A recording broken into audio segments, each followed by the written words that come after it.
I want to chat a little bit about the speech that you're going to be giving, your commemorative speech. And I want to elaborate on the directions, on what your expectations are, and then talk about the example that I gave. And first, let me talk about the example that I gave.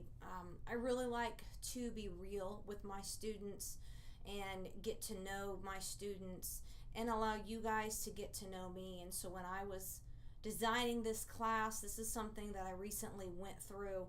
I thought, what better example than to give an example of myself actually giving a speech of something that I'm going to require. Now I get it, it's long, it's 15 minutes long, but that was what I actually gave at my mom's funeral back in February of 2017. And so just watch it to get to know me and to get a good example of what to do in a speech. And so I want to touch on some things. First, with this assignment, your commemorative speech, you don't have to give a eulogy. That is just one type that you can give. Some other things to kind of to help shape your frame of mind on what you're going to be doing here is it could be at a going away party. Let's say that you're going to commemorate somebody to get an award. You're going to commemorate someone who may be leaving.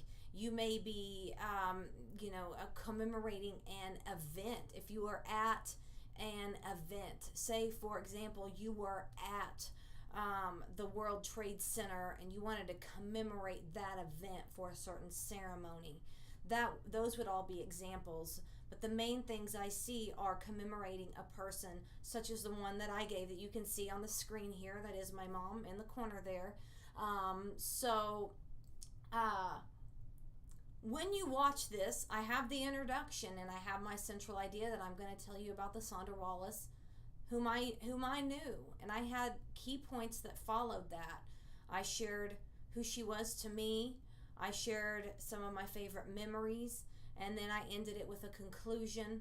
I showed emotion. A lot of people think that you can't show emotion when you give a speech, and that is far from the truth. Now, there's a difference in showing emotion and getting through that, because one, that can really help you connect with your audience. Watch this and let me know, do you feel the connection? Even though you may not know me, you may not know my mom, that you feel that connection just because of the delivery, because of that raw, real emotion. Show it. It's good. It puts you down at the level of your audience. But there's a difference in sobbing where you can't be understood, getting to a point where you cannot finish. If that's the case, then don't do that topic if that's the case. So I just wanted to clarify, I chose this one as a eulogy because that's real for me and my best example of a commemorative speech. So I want you to really think about someone important to you.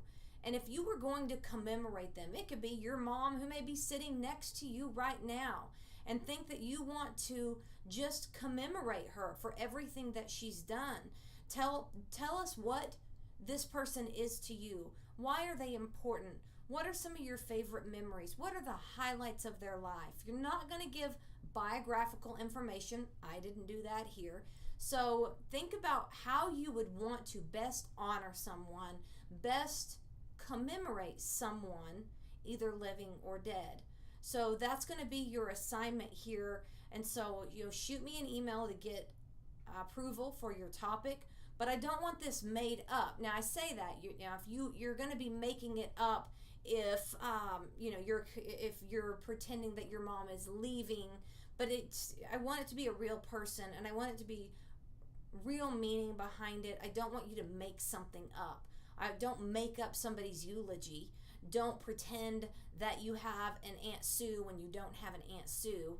Don't pretend to be commemorating a bride and groom of somebody who does not exist. I want you to, use real emotion and real history, your real frame of reference, your real memories to create this speech.